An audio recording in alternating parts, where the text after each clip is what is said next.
Hey everyone, this is Jim of From Scratch Farmstead, and today I'm going to show you how to make this really easy, long-lasting heated chicken water base.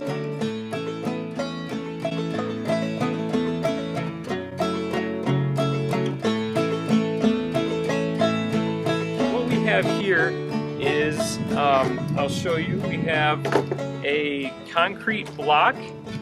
So I went out and got pretty much the biggest one that I could find. It's the base of it is 12 by 16 and it's 8 inches high. So inside of here what I did is I bought this water pipe heat cable.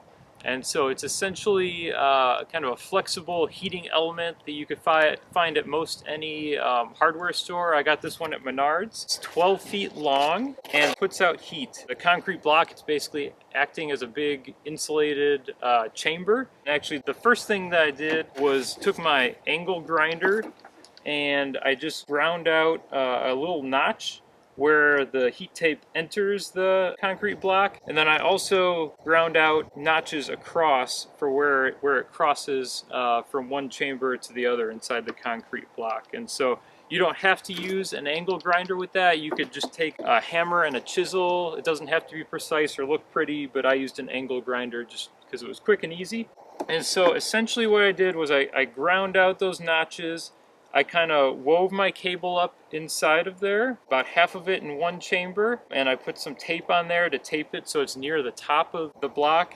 And then I brought the other half around to the other side of the block, wove that around, and taped that up there too. So this is a 12-foot long heated water pipe cable. This one happens to have a thermostat built into it, so that's just going to hang outside of your block. You don't want to put that inside, otherwise you won't get accurate temperature readings. Anytime that it's getting down near freezing temperatures, this will kick on and heat up the chamber, and it will keep this base nice and heated for your chicken water so it doesn't freeze. So what those little notches do is it allows your plate, or your tile in this case, to sit right on top nice and flush on top of the block so it's flat and doesn't rock. And so I went with just a standard flooring tile. This was about $1, I believe. It's a 13.5 by 13.5 inch flooring tile, and it fits right over. The main thing is you want to get something that's big enough to cover the chambers. The heat tape costed about $28, so I believe they're cheaper if they don't have the built-in thermostat.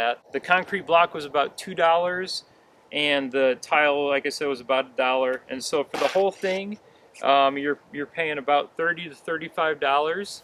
And what I love about the design is that these heating elements don't last forever, and so if it does go out within a couple of years, you can just buy a new one, do the same thing, coil it up inside there, tape it so it stays near the top, and you'll be set to go again. So I'm gonna take this now and go ahead and put it in our chicken coop. Alright, so there you have it, a really easy, long-lasting, heated chicken water base. Altogether, this project probably took me only about 10 to 15 minutes to make. Really simple. And so I will link to all the items and materials that I used in the description box below. And if you have any questions, I'd love to hear them in the comments, but I hope that you love it for your chickens as much as we love it. So thanks for stopping by the farmstead, and we'll see you next time.